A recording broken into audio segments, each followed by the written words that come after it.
promises of Christ my King. Through eternal ages let His praises ring. Glory in the highest I will shout and sing, standing on the promises of God. Come on, everybody, sing.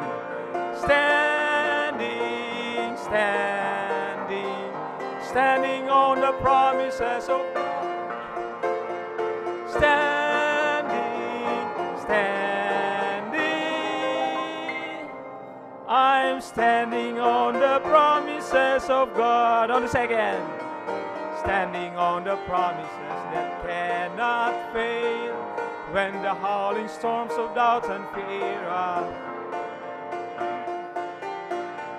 shall prevail, standing on the promises of God. Standing, standing, standing on the promises of God, my Savior. Standing, standing, I'm standing on the promises of God. On the last, standing on the promises I cannot fall, listening every moment to the Spirit's call, resting in my Savior as my all and all, standing on the promises of God. Standing, standing, standing on the promises of God, my Savior. Standing, standing,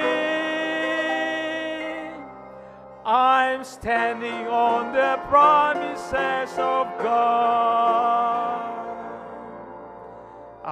Please remain standing as I call on Preacher Michael.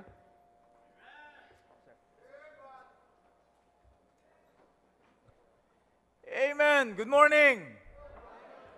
And happy Sunday. Are you happy? Amen. Excited? Amen.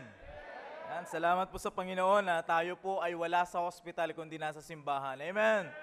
Yan, kaya lagi pong napakabuti ng Panginoon sa ating buhay. Kaya dapat po tayo magpasalamat sapagkat tayo po ay nasa bahay, sambahan ng Panginoon. Okay, tayo po ay magpapatuloy sa atin pong pag-aaral sa Sunday School about the history of the Bible. At hopefully and prayerfully ay patuloy po natin itong maintindihan para mas lalo po nating mahalin yung atin pong Biblia, yung salita ng Diyos. Yun po ang purpose natin, yun po ang objective natin, para hindi lamang po yung Bible natin para po binabasa natin. Ano po, kaya po natin ito pinag-aaralan. Pag minahal po natin ito, hindi lamang po natin ito itatambak sa bahay. At hahayaan na lang na yung daga at ipis at alikabok ang bumasa. At papagpagan na lang natin pag-araw ng linggo.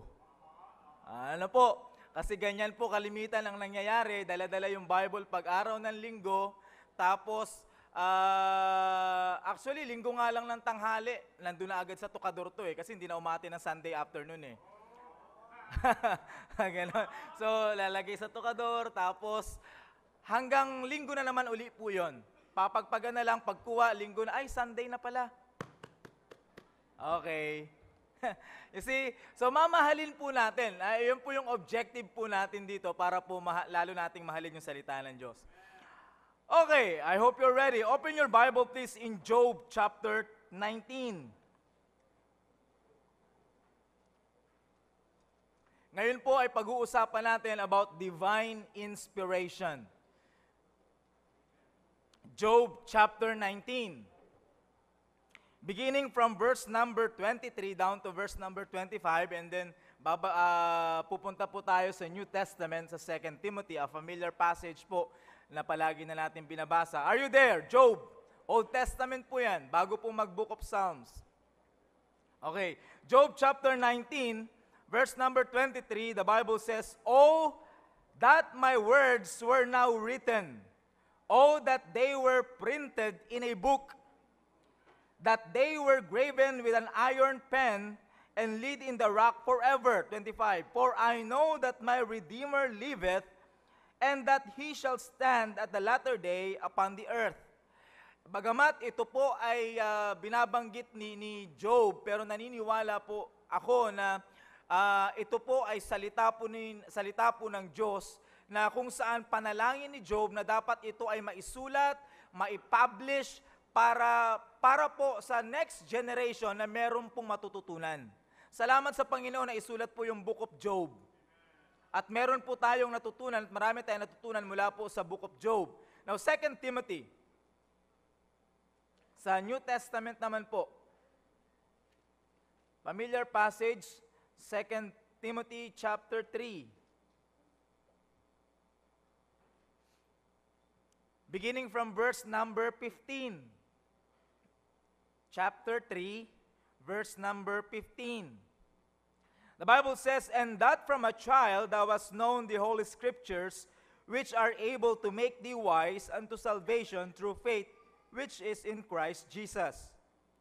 All Scripture is given by inspiration of God, and is profitable for doctrine, for reproof, for correction, for instruction in righteousness, that the man of God may be perfect, truly furnished unto all good works." Tayo po ay manalangin. Dakilan namin Diyos, maraming salamat Panginoon sa mga salita niyo po na aming binasa, na panggagalingan po ng lesson namin about inspiration ngayon pong Sunday School. Pagpalain niyo po ito Panginoon upang ito po ay makatulong sa aming paglago bilang isang Kristiyano, at ang objective namin dito Panginoon ay mas lalo pa naming mahalin ang inyo pong salita. Buksan niyo po ang puso't isipan ng mga kapatiran, mga bisita na nandito po ngayon na makakapakinig Panginoon ng Sunday School. At maging sa mga kapatiran po namin na kasalukuyan naglalakbay patungo po rito, ingatan niyo po sila. Maging amin pong pastor, saan man siya naroon ngayon, ay ingatan niyo rin po. Maraming salamat po sa blessing niyo po sa amin. Ito pong aking samot dalangin sa pangalan ni Jesus. Amen. Okay, maaari na pong umupo. Yan, okay. So tutuloy po natin yung ating pag-aaral. At katulad po ng mga palagi po nating ginagawa, yung setting po natin, yung ambience po natin, palagay nyo po yung inyong sarili na kayo po ay nasa Bible school. Okay? This is one classroom. And class, our lesson for today is all about inspiration. Okay? Hindi po ito yung inspiration na pagkakaalam ng mga kabataan na ganado silang mag-aral kasi they are inspired. At meron kasi silang kaklase na iniispatan. No? Hindi po ito yung klase ng inspiration na yan. Ano po? Now, ang klase po ng inspiration, ang tinutukoy po natin dito ng inspiration, it is how God gave us the Bible. Paano napunta sa atin yung salita ng Diyos? Na kung maaalala nyo po last week, napag-aralan po natin about revelation, that God revealed Himself. Okay? Ipinakilala, dinisclose po ng Panginoon yung kanyang sarili sa atin. Bakit? Sapagkat tayo pong tao, limitado po tayo na alamin or kilalanin ng lubusan ang Panginoon. Sapagkat tayo po ay makasalanan. So ang Panginoon lang mismo ang gumawa ng paraan para tayo po ay, para makilala natin siya.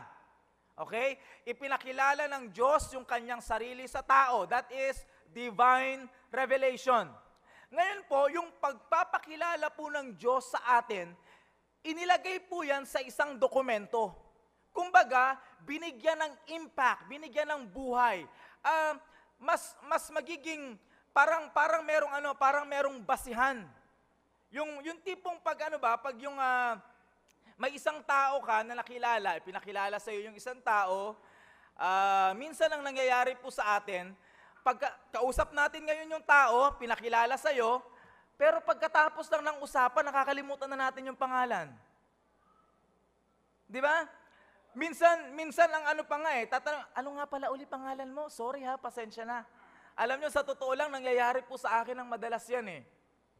Kaya, ngayon po, para hindi po natin makalimutan ang Diyos, yung paraan ng pagpapakilala po ng Diyos, ng kanyang sarili sa atin, inilagay po sa isang kasulatan. Eto na po yun. Kaya nga po doon sa binasa po natin, ang panalangin po ni Job ay maisulat ito, maiprint ito, maisulat ito sa isang libro. At salamat sa Panginoon, this is now the book. Okay? So eto na po yung ano, sinabi rin po yan ng Panginoon kay Jeremiah. Last week, binasa po natin yung Jeremiah chapter 30, verse number 2. Ang sabi ng Panginoon, all the words that I will be spoken unto you, write it in a book. Okay, so sinabi po yan ng Panginoon. So eto na po yun ngayon. Ngayon, sa pagkakataon pong ito, pag-aaralan po natin kung paano po ito naisulat. Yan po yung inspiration. Marami po, maaring bawat isa po sa atin, naka-encounter na po tayo ng mga tao na nagsasabi po sa atin, gawa lang naman ng tao yan eh. Ang Biblia mo ay sulat lang naman ng tao eh. Well, partly, tama po yun. Okay? Ito po, ang writer po nito ay tao. Pero ang author ay Diyos. Ang sumulat ay tao, pero ang may akda ay Diyos. Okay? Now, bibigyan ko, ito po lagi ko po itong ginagawang example sa mga Bible student. Now, gumawa po ako ng isang illustration po dito. Dito po meron po akong ginawa. Now, yung isa, isinulat ko po dito sa ganito. Nakikita nyo po, ito po ay marker. Pero wala pong mark. Walang brand, I mean. Ito po ay marker. Isinulat ko po ito. Yan. Nababasa nyo po? Yung sa likod, hindi. Alam ko po. Okay, yan. Sinulat ko yan. Ito po ang gamit. Ito ang gamit. Ginawa ko po. And then, ginawa ko rin po itong isa. Ito. Ang ginamit ko po ay itong pen na ito. Yan. Okay? Yung isa, ito ang ginamit ko, yung marker. Yan. Now, question. Dito sa dalawa na isinulat, ang tanong ko po, pareho ba ng mensahe? The same message, right? The word is inspiration. Okay? So pareho po ng mensahe. Tanong, yung pagkakasulat, parehas ba? Ha? Yung pagkakasulat, parehas? Hindi. Ito, mas manipis. Ito, medyo makapal ng konti. Pangalawa, yung kulay nito ay blue. Ito ay pink. Okay? So, eto, no? So, magkaiba po siya ng pagkakasulat. The same message, pero magkaiba po ng pagkakasulat. Question, sino po ang sumulat? Honestly, hindi po ako. Wala po akong kakayanang sumulat kasi wala akong ink. Ito po ang gumawa ng writing. The writing instrument. Kaya lang, dahil wala itong buhay, hindi ito makakapagsulat mag-isa. Nasusundan niyo po ba ako? Okay? So, ang talagang sumulat ay ito. Kasi ito yung may ink. Etong ballpen. Ito talaga. Kaya lang, sabi ko nga sa inyo, non-living ito eh. Wala itong buhay. This is just a writing instrument. Isang mensahe, kasi isang utak lang ang ginamit. Sa akin lang. Salamat sa Panginoon, meron pa. Okay? So, kaya lang magkaiba ng pagkakasulat kasi magkaiba ng instrument na ginamit. Nasusundan niyo po. Okay? Now, ang Biblia po, ang pinaka-writing instrument ay yung human. Yung tao. Pero bakit merong iisang mensahe sapagkat nanggaling lamang sa iisang kaisipan, sa Diyos? Nasusundan niyo po. So, yan po yung pinaka-basic ng tinatawag po natin na inspiration. Tatandaan niyo po, ang Biblia po, it is 1,000, more or less 1,600 years in the making. God uses approximately 40 human writers.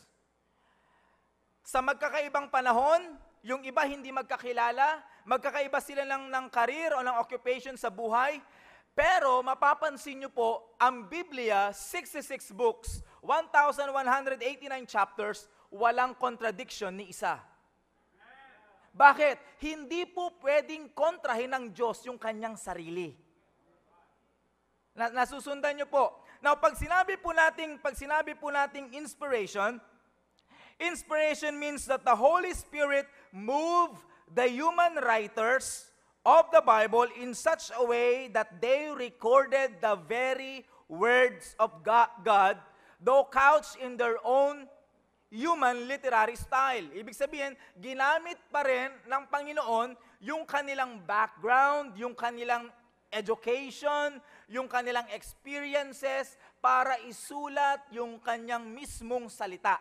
Kaya nga po sa Biblia ay nadidistinguish natin na ito ay sulat ni Pablo, ito ay sulat ni Paul. May kaibahan yung style ni Pablo sa kanyang pagsusulat, may kaibahan yung style ni Peter sa kanyang pagsusulat, may kaibahan yung pagsusulat ni David, may kaibahan yung pagsusulat ni Solomon. Si David po, karamihan ng Book of Psalms ay sinulat ni David. Bakit? Si David ay musician. Magaling po siyang composer. Karamihan naman ng Book of Proverbs, o sa Book of Proverbs, bagamat hindi po lahat dyan, lahat po yan ay karamihan dyan ay isinulat ni Solomon. Bakit? Si Solomon po ay pinagkalooban ng Panginoon ng wisdom.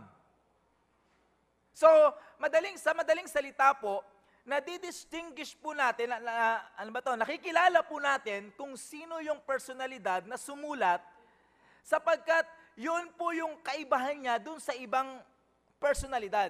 Bagamat iisa lamang po sila ng mensahe. Sabi ko nga po sa inyo, wala po kayong makikitang contradiction sa Bible. Marami pong nagsasabi na ang Biblia ay punong-puno ng contradictions, pero mismong sila ay hindi nila kayang ipaliwanag yung sinasabi nilang contradictions. Sapagkat wala naman po talaga, imposible pong magkaroon ng contradiction ang Biblia sapagkat nanggaling lamang ito sa iisang kaisipan. Yun po ay kaisipan ng Diyos. Okay? Now, sa Biblia po, in 2 Peter chapter 1,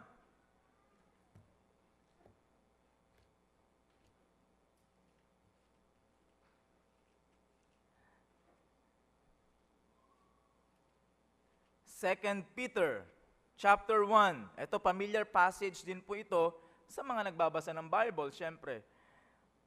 Pag hindi kayo nagbabasa ng Bible, hindi familiar sa inyo to. Okay, 2 Peter chapter 1, verse number 21. O simulan natin sa verse number 20. Are you there? Okay, the Bible says, knowing this first, that no prophecy of the Scripture is of any private interpretation.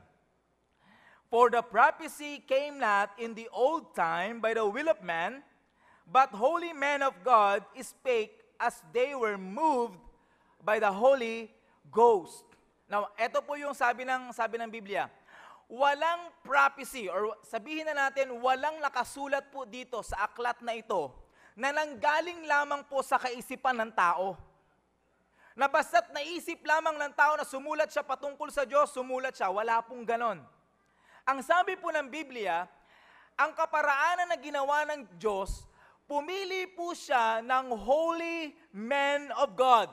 Not just men of God, but the Bible says, adjective na ginamit, holy.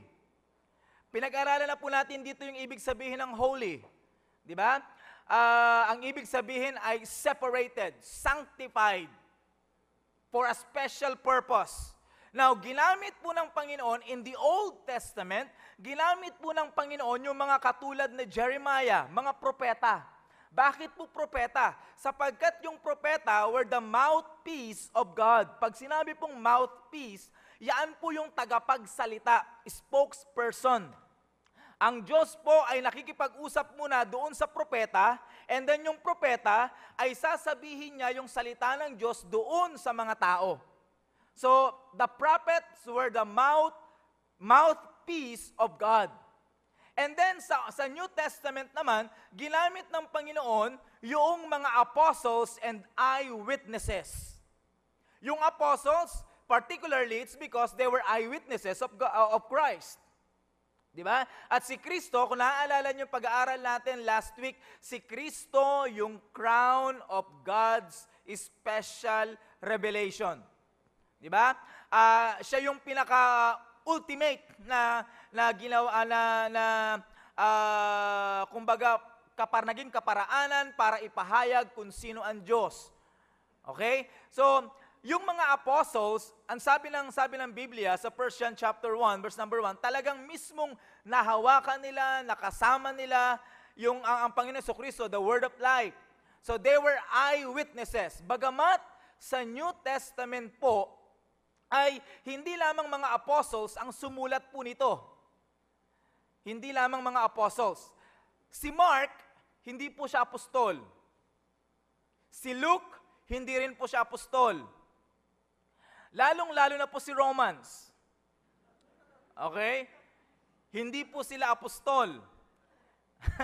Pero alam niyo po, ginamit po particular si Mark, si Luke, bagamat hindi sila apostles, ginamit po sila ng Panginoon sapagkat sila po ay eyewitness. Ibig sabihin, knowledgeable sila at nakita nila yung mga nangyari nung kapanahunan ng Panginoong Jesucristo. Kaya ginamit po sila ng Panginoon para sila po ay mag-iisa sa mga writer ng tinatawag po nating scripture. Nasusundan niyo po yung pag-aaral po natin. Okay, now, sabi po sa binasa po natin dito sa 2 Peter, makikita natin that God uses holy men of God. These holy men of God spake or proclaim or nagsasalita, nagpapahayag ng salita ng Diyos. So sa madaling salita, meron pong tao na ginamit. Okay, so papasok na po tayo doon sa two agents of inspiration. Now, pag sinabing agent, ano yung bumubuo para maisakatuparan itong pagdodokumento ng kapahayagan ng Diyos. Ang una po, the first agent is human penmanship. Human penmanship. Ibig sabihin, pagdating sa pagsusulat, gumamit po ang Diyos ng tao. Pero inuulit ko po, not just an ordinary person, but holy men of God. Not just men of God, but holy. So nasusundan niyo po ako. Kaya nga po, hindi po tayong naniniwala na gagamitin po ng Panginoon na sumulat ng kanyang salita ang mga unbeliever. At sasabihin po sa atin na ang salita ng Diyos ay natagpuan doon sa Qumran Hill na nakasulat sa isang Egyptian language at ito si Prophet Moroni, si Prophet Macaroni at nagbuo siya ng isang iglesia, the Church of the Latter-day Saints. Hindi po ganon. Ano po? So ang Diyos po ay gumamit ng mga tao na talagang fully sold out and devoted sa Panginoon. Makikita nyo po na all throughout the history, especially po doon sa tinatawag po nating Dark Ages, itong mga tao na sumusunod doon sa mga sumulat ng Biblia, naging disciple sila, hanggang kamatayan, ipinaglaban po nila ang salita ng Diyos. During the Dark Ages, bagamat itong mga tao na to, sila po yung mga early Christians, bagamat hindi sila yung itinuturing na sumulat ng Biblia, pero mga disciples sila nung sumulat ng Biblia, makikita nyo po doon na kahit na po sila pinakakain sa leon, Hebrews chapter 11, ang sabi ng Bible, they were sawn asunder, hinahati sila, yung katawan nila nilalagari, yung mga preacher nung kapanahunan na yon, nagsasalita patungkol sa salita ng Diyos, binubuhusan ng kumukulong langis sa bibig, at yung congregation, kapag nahuli sila ng mga Roman soldiers, binubuhusan sila ng kumukulong langis sa tenga, nilulunod sila, pinapatay sila, lahat, yung mga inhuman inquisition, kung narinig nyo na po yan, ginamit na sa kanila para lamang mapigilan yung pag-spread ng Christianity at para lamang mapigilan yung pag-spread ng Biblia, pero salamat sa Panginoon, hanggang ngayon umabot sa atin yung salita ng Diyos. You see, hanggang ngayon po ay meron tayong hawak-hawak na salita ng Diyos. Sapagkat ang sabi po ng Biblia, mawawala ang langit, mawawala ang lupa, pero mananatili po ang salita ng Diyos. Kaya nga po dapat po natin itong mahalin. Hindi lamang po ipis at daga ang dapat babasa nito doon sa ating tahanan. In fact, hindi po dapat sila kasi hindi naman para sa kanila ito. Lalo nang hindi ang alikabok. Ito po ay ipinahintulot ng Diyos na mapunta sa atin sapagkat ito po ay para sa atin. By the way mga kapatid, ito po ay naisulat hindi lamang para sa mga ministro. Ito po ay naisulat hindi lamang para sa mga pastor. Ito po ay naisulat hindi lamang para sa mga preachers or Bible students. Ito po ay isinulat para sa lahat ng tao. Kahit na Muslim ka, kailangan mo pa rin ang salita ng Diyos. Kahit na anong relihiyon ka, kailangan pa rin natin ang salita ng Diyos. So ang Diyos po ay gumamit ng tao. Human penmanship. Pangalawa po, ang sabi ng Biblia, itong tao na to, they were born along or moved. They were influenced. Ang sabi ng Bible, by the Holy Ghost. So meron pong itong mga tao na to, as they speak the word of God, meron pong isang divine influence na kumbaga nagpupush sa kanila para gawin ito. And that is the Holy Ghost. So meron pong authorship or meron pong tinatawag na divine authorship. Okay, so ulitin po natin. Ang Biblia po ay nabuo sa pamamagitan ng two agents, dalawang ahensya, or ano ba tawag dyan? Dalawang ahensya, hindi. Two agents. Nagkakaintindihan po tayo sa agents, hindi po si James Banda. Siguro naiintindihan nyo po yung agents, okay? Una is human penmanship. Pangalawa, divine authorship. Inuulit ko po, ang Biblia, ang writer ay tao, pero ang may akda ay Diyos. It is authored by God. Now, sa binasa po natin, the holy men of God were moved by the Holy Ghost. Hindi po sila nagsulat lang sa sariling kaisipan lamang nila. Kung ang tao po, imagine, 40 human writers. Yung iba ay nabuhay ng pagkatagal-tagal na. The oldest book na naisulat is the book of Job. Yan po yung pinakamatagal na pinakamatandang book na as far as the 66 books is concerned. Ang pinakamatagal po dyan ay yung book of Job. Ito po ay naisulat nung kapanahunan ni Job, matagal na panahon na, and then ang pinakahuli ay yung sa book of John, sa Revelation. Pero mapapansin nyo po, ilang taon ang pagitan ni Job at saka ni John, pero wala pong contradiction sa isa't isa. Okay? Pero imagine niyo, kapag nanggaling lamang po ito sa tao, 40 writers, sa madaling salita, 40 kaisipan. Nauunawaan nyo ba na magkakaroon ng labo-labo? Labo-labo po yan. Minsan nga lang dalawa nga lang na mag-asawa, hindi pa nagkakaintindihan Dalawa lamang yan. How much more kung 40?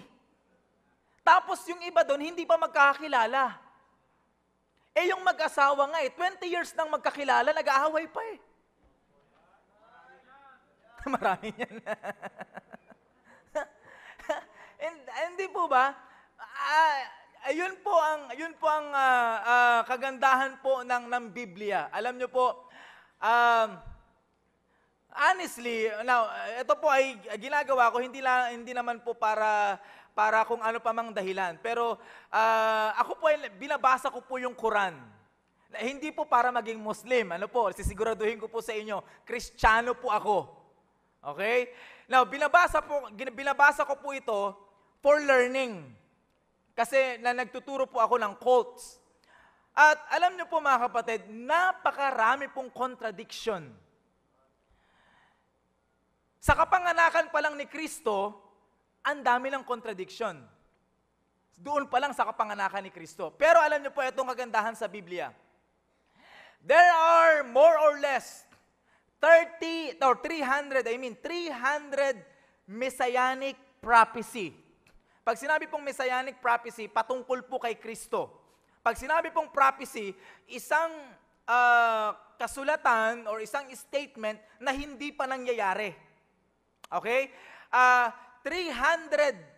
more or less 300 statement na hindi pa nangyayari or prophecy ang patungkol kay Kristo. Pero alam niyo mga kapatid, 21 po doon, 21 prophecies po doon ay napulfill in just 24-hour period during the time of Christ's crucifixion. 21. Almost 1/3 or 2/3 na po siguro ng Biblia ang napulfilled na. Ang hindi pa lang napupulfilled ay yung pagbabago ng buhay natin siguro. Inaantay ka pa ng Panginoon, kaya magbago ka na. Pero wag kang mag-alala, hinulaan ka ng Panginoon. Someday, magiging preacher ka rin. You see, so mga kapatid, napakarami pong mga salita or statement sa Biblia na hindi pa nangyayari pero sinabi po ng Biblia at nagkatotoo na kumbaga na fulfilled. Now, isa po sa mga evidences ng inspiration ng Biblia or tinatawag na sinasabi natin na ang Biblia ay author ng Diyos, na ang Diyos ang may akda nito, yung details of events beyond human knowledge. Alam niyo po, kung ang Biblia po ay nasa kaisipan or kaisipan lamang ng tao, mahihirapan ang tao na idetalye kung paano siya nilikha. Di ba? Mahihirapan ang tao idetalye kung paano siya nilikha. Alam niyo po, ang dami hong magagaling na biologist sa panahon natin ngayon. Ang dami hong magagaling na tao na nag-aral ng anatomy ng tao. Ibig sabihin anatomy yung katawan po natin. Pero alam niyo po ba, wala hong scientist, wala pang scientist as of now, as far as I know, na nakapag-fully explain ng process ng brain. Wala pa. Nakaimbento po ang mga ergonomic engineer ng camera para makita yung mga activities ng ibang tao. Pero wala pa pong nakapag-fully explain ng activities ng mata. Bakit ang mata nakakakita? So beyond human knowledge na po yan. Okay? Kahit na po yung mga maliliit na bahagi ng katawan ng tao ay hindi po kayang i-explain ng science. You see, kaya makikita nyo po doon yung remarkable details ng creation. Makikita nyo po na nakasulat sa Biblia, even the words of Satan. Nakasulat po sa Biblia. Alam nyo po ngayon, sa panahon po natin ngayon, dahil marami ng tao ang hindi naniniwala kay Satan, ginagawa na lang nilang si Satan ay cartoon character. Makikita nyo po sa mga TV or sa mga advertisement, si Satan ay isang mukhang goat, merong balbas, mapangit, tapos red suit na nakakulay pula na damit, and then may sungay, may buntot, and doon sa dulo ng kanyang buntot, merong patulis na ganun, tapos may dala-dala siyang malaking tinidor. Eh mga kapatid, kung tayo po ang makakakita sa ganung itsura, lalapit ka ba? Natural, hindi ka lalapit. Bakit? Hindi ka tukso-tukso eh. Kumbaga, hindi desirable yung kanyang walang come on yung kanyang itsura. Pero mga kapatid, kapag ang tumayo diyan, kamukha nung bida sa Descendants of the Sun, maputi, at makinis ang mukha, tapos makisig ang tayo, tapos makikita mo pag naka full battle gear pa, talagang snappy, sigurado ko magpapapirma ka. Lalapit ka. Pero behind the personality, ay diablo pala. Naunawaan niyo po? So si Satanas po ay hindi magpapakita ng pangit. Kaya nga maraming tao ang natutukso. Kasi hindi siya magpapakita ng pangit. Di ba? Bakit po maraming naluloko sa Pokemon?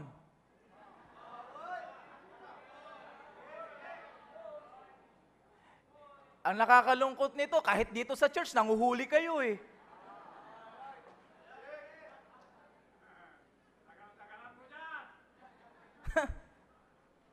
Oh. Di ba? Ni hindi nyo nga muna inalam yung history ng Pokemon eh. Kung saan ang galing yan eh. Kung anong espiritu meron ng pinanggalingan yan, hindi nyo nga muna diniscover, hindi nyo sinearch. Oh. Tapos, basta't makasunod lang sa uso. Mga kapatid, hindi magpapakita si Satanas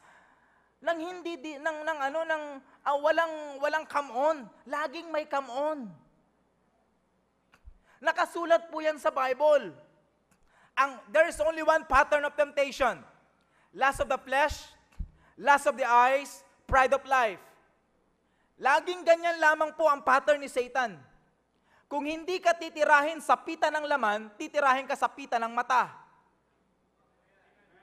Pag hindi ka nakuha sa pita ng laman, hindi ka nakuha sa pita ng mata, titirahin ka sa pride of life. Pagmamataas. You see? So ganyan lamang po yung temptation niya eh. Isang pattern lang eh. Kaya nga po napaka delikado. Kung tayo po ay hindi nagbabasa ng Bible, hindi po natin makikita yung pattern sa atin kung paano tayo tinutukso ng diablo. Isa po yan sa mga works of Satan na minsan hindi po natin alam, ginagamit ni Satanas yung trabaho natin. Di ba? Hindi ka nakakapagsimba kasi busy ka sa trabaho. So, lahat po yan ay nandito sa remarkable book po na ito. Nakasulat na po yan dito lahat. Okay? So yan po ay mga sometimes beyond human knowledge po natin, but they are written in full detail. Ang kinakailangan lang natin basahin, unawain, at sundin kung ano yung tama. Okay? Now, isa pa po sa mga evidences na masasabi natin that this book is authored by God is the remarkable unity of the book. Ito, kung di ako nagkakamali, nabanggit ko na po ito sa inyo nung nakaraan. Sabi ko po sa inyo, 1,600 years in the making. 40 human writers of different time, career, occupation. Yung iba sa kanila ay statesmen, yung iba ay king, yung iba ay farmers, yung iba ay fishermen, yung iba ay mga just ordinary people. Pero mga kapatid, meron silang iisang tema na isinulat. Iisa, walang nagkakontra-kontra. Binanggit ko na po sa inyo, these 66 books bears only to one God. 66 books bears only to one God.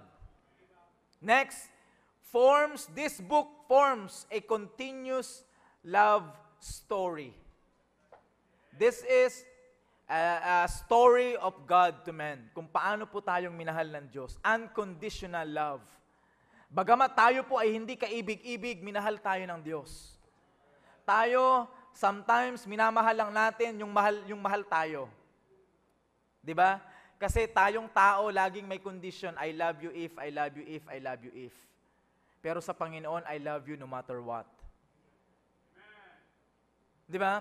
Bagamat hindi tayo kaibig-ibig sapagkat tayo ay makasalanan at ang sabi ng Biblia, gumawa man tayo ng mabuti, lahat yan ay isang maruming basahan lamang sa harapan ng Diyos. Pero ganun pa man, minahal po tayo ng Panginoon.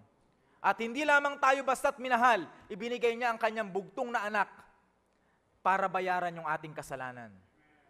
Okay? And then not only that it forms one continuous story, but it also declares one plan of salvation. And that is by faith. Yung mga nasa lumang tipan, sila po ay naligtas din sa pamamagitan ng pananampalataya. Pananampalataya sa Kristong darating. Okay? Tayo naman po ay naligtas sa pamamagitan din po ng pananampalataya. Pananampalataya sa Kristong dumating. Both the Old Testament people at tayo ngayon, the New Testament and the church age people, naligtas po tayo in one plan of salvation sa pamamagitan ng pananampalataya. Hindi po tayo naligtas sapagkat tayo po ay Baptist. No way. This church, hindi po kayo kayang dalhin sa langit. Kahit hanggang pintuan ng langit, hindi po kayo kayang dalhin. Isang persona lamang ang pwede magdala sa iyo sa langit. Walang iba po kundi ang persona ng Panginoong Jesucristo. Kahit na po mula sa bahay ninyo, lumakad pa kayo ng paluhod papunta dito sa church. Kung hindi nyo naman pananampalatayanan si Kristo, baliwala po yun. Kahit na 10 beses ka pang umanib sa simbahang ito, kung hindi mo naman tatanggapin sa puso mo si Kristo, baliwala po yun. Kahit na 10 beses kang magpalublob dyan sa baptistry, matatanggal lang ang libag mo, pero hindi ang kasalanan mo. You see, you only get wet but never been baptized. Mababasa ka lang, pero hindi ka nabautismuhan kung hindi mo pinanampalatayanan ang Panginoong Jesucristo. So it forms one plan, or it suggests, or it proclaim one plan of salvation, and that is only by faith. Lastly, one central theme, and that is the Lord Jesus Christ. From the book of Genesis down to the book of Revelation, iisang persona lamang ang pinatutungkalan lahat. Walang iba kundi ang Panginoong Jesucristo. Bagamat marami kayong mga Bible characters na bababasa dyan, pero lahat po yan ay tumuturo lahat sa Panginoong Jesucristo. Lahat po yan. Kaya nga po, every single verse in the Bible, you can use it to preach or to teach salvation or Christology. Lahat po yan kasi tumutukoy sa Panginoong Jesucristo. So, actually, introduction lamang po yun. Yung binanggit natin, introduction. Kung gusto nyo pa ng detalye, mag-enroll kayo sa PSS. Okay? Lahat po yun, introduction lang. Bahagi po yun ng introduction sa Bible School ng subject na History of the Bible. Topic, inspiration. Mag-enroll kayo sa PSS, malalaman nyo in full detail. Okay? I hope you're learning. Amen! Let us all stand up, please. Tayo po ay manalangin. Dakila namin Diyos, maraming salamat po Panginoon sa blessing niyo po sa amin. Salamat po sa Sunday School. Salamat sa inyo pong salita. Thank you, O God, for the Bible na naging bahagi po ng buhay namin, nag-guide sa amin kung paano po mababago yung amin pong buhay, Panginoon. Ito po yung aming map. Ito yung aming manual, Panginoon, sa amin pong buhay bilang isang Kristiyano. Nawa, Panginoon, turuan niyo po kami na mahalin po namin ito, unawain po namin ito, sundin po namin yung mga nakasulat po dito, Panginoon. At salamat po sa inyo pong mga anak na patuloy po na nagmamahal po sa inyo, at sa mga bisita po namin na kasalukuyang nandito po ngayon, ingatan niyo po sila at patuloy niyo pong buksan ang kanilang puso't isipan para mas lalo po nilang maintindihan ang inyo pong mga salita. Patawad po sa lahat ng aming pagkakasala. Ito pong aking samot dalangin sa pangalan ni Jesus. Amen.